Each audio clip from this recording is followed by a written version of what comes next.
আজ শুক্রবার। শুক্রবার মানেই একটা খুশির দিন, একটা আনন্দের দিন।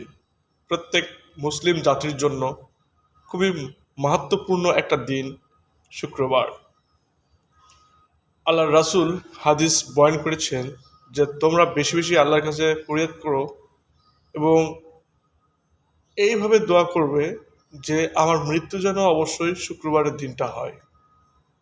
মৃত্যু চাওয়া কবিরা গুনাহ, মৃত্যু চাইতে নাই, কিন্তু প্রত্যেকটা মানুষের মৃত্যুর স্বাদ ভোগ করতে হবে।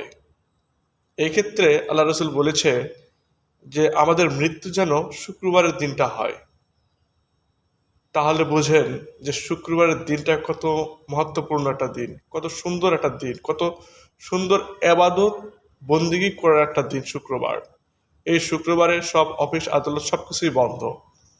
এই শুক্রবার ওসিলায় আল্লাহ তাআলা অনেক নিয়ামতে ভরপুর করে দিয়েছে এই শুক্রবার। এই শুক্রবার যেন ব্যথা সবার না যায় সেদিকটা অবশ্যই নজরে রাখবেন।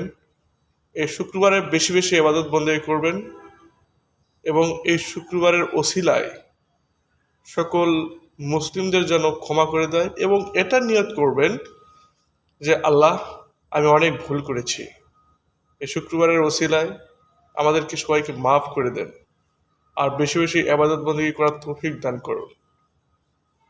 অবশ্যই আল্লাহ তাআলা আমাদের কথা শুনবে, কেন শুনবে না? আল্লাহ সবচেয়ে সৌন্দর্যপূর্ণভাবে তৈরি করেছে মানুষ জাতিকে। আল্লাহ সবচেয়ে বেশি ভালোবাসেও কিন্তু মানুষ জাতিকে। তাই মানুষের কথা আল্লাহ শুনবে অবশ্যই, ইনশাআল্লাহ।